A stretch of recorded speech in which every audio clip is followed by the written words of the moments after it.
Assalamualaikum warahmatullahi wabarakatuh. Selamat malam, salam sejahtera bagi kita semua.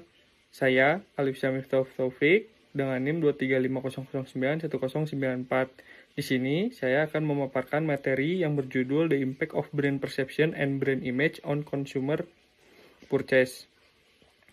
Saya juga tidak lupa berterima kasih kepada dosen pengampu yaitu Bapak Edi Nur Cahyadi, SEMSI yang telah memberikan kesempatan kepada kelompok kami. Selanjutnya saya akan memaparkan latar belakang. Persepsi merek merupakan salah satu komponen penting dan vital dalam strategi branding dan memainkan peran krusial dalam profitabilitas perusahaan.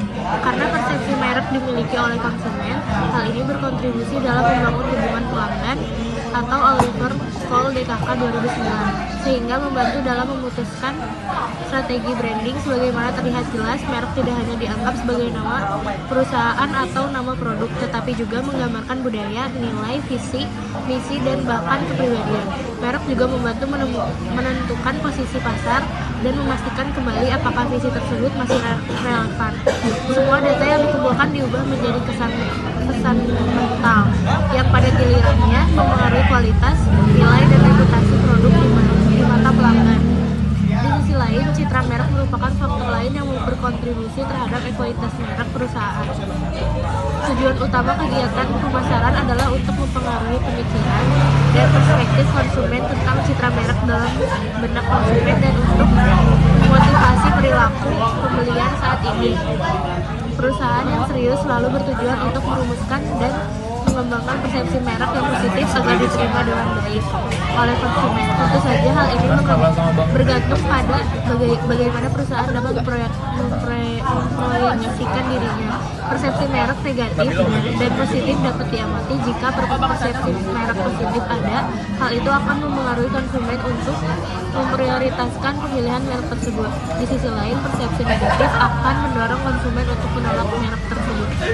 Baik, selanjutnya saya akan menjelaskan mengenai variabel perilaku pembelian konsumen. Menurut Kumar 2016, perilaku konsumen didefinisikan sebagai istilah yang berkaitan dengan sikap yang dibuat oleh individu atau kelompok dalam membuat keputusan tentang dan memanfaatkan layanan ide, produk, dan bahkan pengalaman. Jelas bahwa kebiasaan belanja masyarakat memiliki dampak signifikan terhadap perekonomian suatu negara. Citra merek Newman 1957 juga menambahkan bahwa citra merek adalah segala sesuatu yang dihubungkan konsumen dengannya.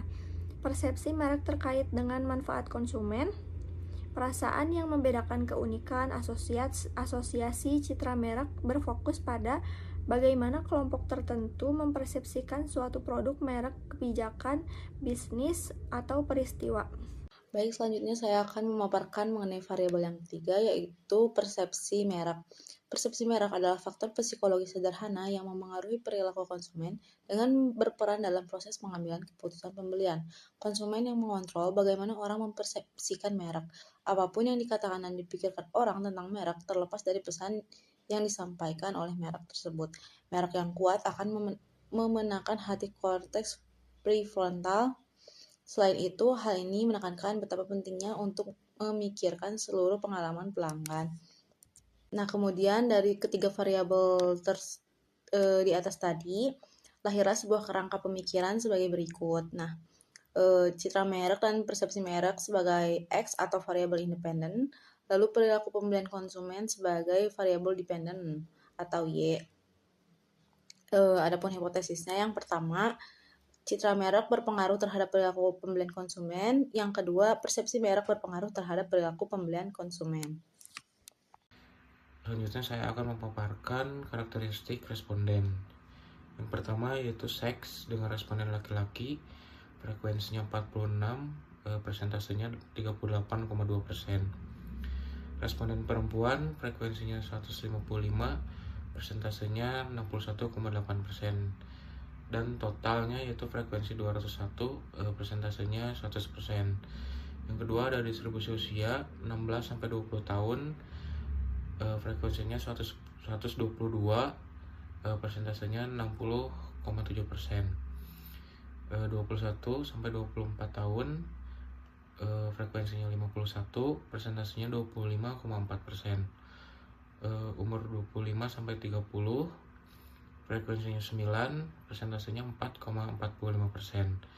Umur 31 sampai 34, frekuensinya 9, persentasenya 4,45%. Umur 35 sampai 40 tahun, frekuensinya 6, persentasenya 3%. Dan yang lebih dari 41 tahun, frekuensinya 4, persentasenya 2%. Dengan total frekuensinya 201, persentasenya 100%. Dan yang ketiga, status perkawinan. Lajang, frekuensinya 165, persentasenya 82%. Telah menikah, frekuensinya 36, persentasenya 18%. Janda atau cerai, frekuensinya 0, persentasenya juga 0. Total frekuensi yaitu 201, persentasenya 100%. Dan yang keempat, pendidikan. Siswa sekolah menengah dan mahasiswa S1, frekuensinya 110 dan persentasenya 54,7%. Sarjana, frekuensinya 68, persentasenya 33,8%. Yang menguasai, frekuensinya 18, persentasenya 9%. PhD, frekuensinya 0, persentasenya 2,5%. Dan totalnya yaitu 5.201, persentasenya 100%. Selanjutnya, fokus penelitian. Tujuan utama penelitian ini adalah untuk melakukan penelitian guna mencari dampak persepsi dan citra merek terhadap perilaku pembelian konsumen yang tinggal di Azerbaijan. Penulis menggunakan survei kuesioner sebagai metode pengumpulan data dan metode pengambilan sampel non-probabilitas. Digunakan untuk menentukan sampel. Sebanyak 300 kuesioner didistribusikan dan hanya 251 tanggapan yang tepat yang dikumpulkan selama 1 bulan dan 10 hari.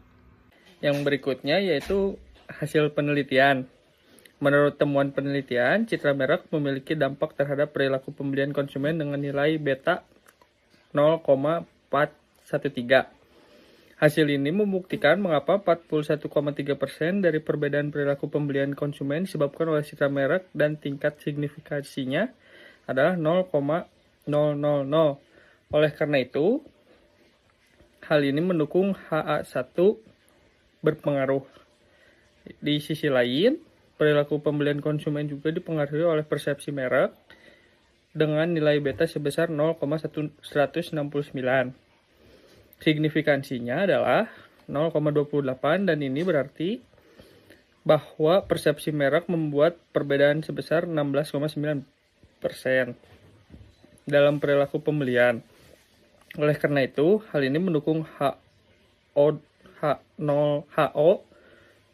tidak berpengaruh. Baik, sekian pemaparan dari kelompok kami. Mohon maaf apabila ada kekurangan. Wabillahi taufiq wal hidayah. Wassalamualaikum warahmatullahi wabarakatuh.